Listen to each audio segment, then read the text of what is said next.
Stats students, as we start this course, I think it's really important to understand this kind of the thinking that goes behind statistics, and this will kind of drive how the whole course goes.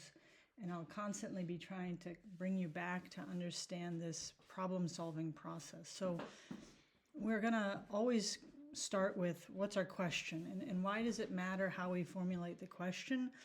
Because how we formulate our question is going to lead to how we collect our data, or what kind of data we collect, right? And this is all done before you start, so you kind of know, all right, this is my question, I'm going to need this kind of data, right? And then there's a little between collecting data and, well, I guess we can call this analyzing data, is we're just kind of first going to be describing it, and we're going to spend a lot of time in this first unit in looking at ways in which we can describe the data, both with graphical, right? You've seen different kinds of pie graphs, histograms. You've seen a lot of this. I bet you'll see in Unit 1 that, hey, I did a lot of this in middle school.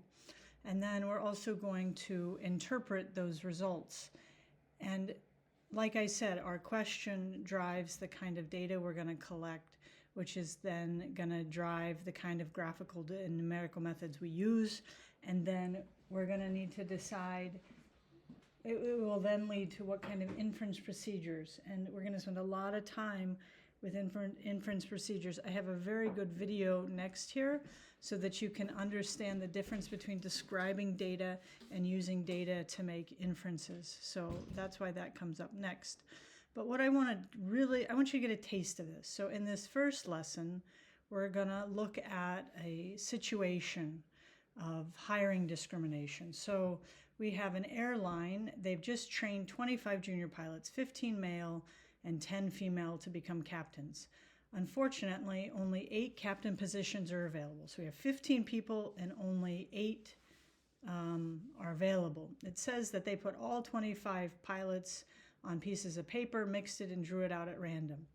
One day later, the manager announces the results of the lottery. Of the 8 captains, 5 are female and 3 are male. And you'll look right away and you'll say, wait, there was 15 and 10.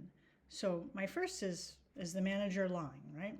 You can put in your ideas here, but if we're trying to formulate a question here, right? The question is the manager lying? Did he choose at random, right? So that is our question if we're going back up here. So what's our question? Is he lying, right? Well, we have to have some way of collecting data here. And obviously, we have to see what's the chance, what's the likelihood that this situation where I had 10 male, 10 female, and I chose out 5 female and 3 male. So what we're going to do, you're going to do this lab, is you're going to collect data by running a simulation, right?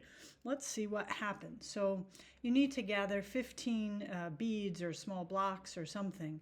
And that needs to be for men. And you need another 10 beads that is a different color for women. And you're going to put them all in a hat or something, and you're going to draw out 8, and you're going to record the number of female pilots. You'll see there's a spreadsheet, right? You're going to do this 6 times. So 6 times, put all 25 beads in, draw out 8, record how many females, and then write it down. And so you'll see your data plus the data of everyone else. All right, now, we're not ready yet for you to organize and summarize this data or describe the data, but I'm going to give you a sample, right? This is from another class, right? So here is what happened here. So number of female pilots out of 8. So in one trial, there was only 1 female, right? Or sorry, 0. In one trial, there was 0 females drawn. In one trial, there was 1 female drawn. In 2, there were 2 females drawn 2 times, and so forth from this, right? So now we go back to this graphic. How can we interpret the results?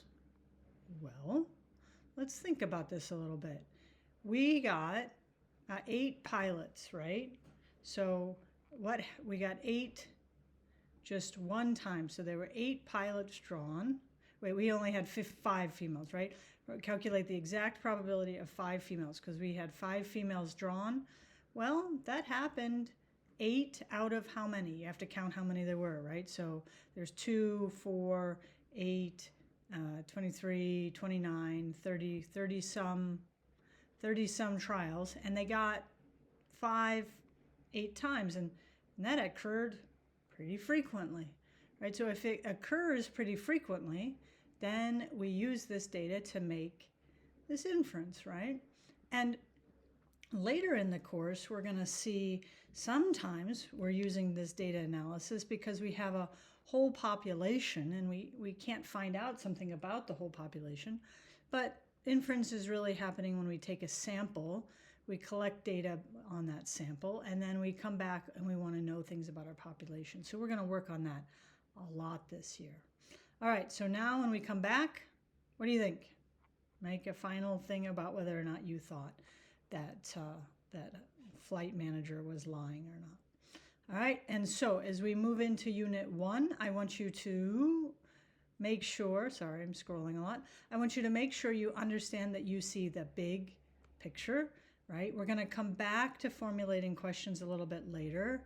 We're not really collecting data at all in this unit. You're going to be given data because what you really have to focus on in Unit 1 is these appropriate graphical and numerical methods, right, of kind of describing our data to see what's going on, to comparing different data sets, right? That is what's going to make up a lot of Unit 1, and this was taken from a former student, right, that if they had to fit all of Unit 1 into one piece of paper, which I'm going to ask you to do too at the end, right, this is how they fit all of the information in one. And finally, I put some stuff in this lesson here. If you just want to be excited about statistics, maybe a little bit bored, there's some really interesting videos. They're not mandatory, but they're there. And finally, I really want to stress, I'm actually going to pull this lesson up. Yes, I want to save it. I'm going to pull this lesson up in a window like you will see it. I don't know what that's about. Maybe it'll just let me see it here. Here we go. So this is how you're going to see the lesson in your window, and make sure you're writing. And then this is super important. Type your name, not my name, no email, just your name. Click email, right? That sends me your thing. And then on your screen, there'll be a little submit button so that your work goes to the gradebook. All right. Thank you for your efforts on this first lesson. I look forward to seeing how you do the simulation on hiring discrimination.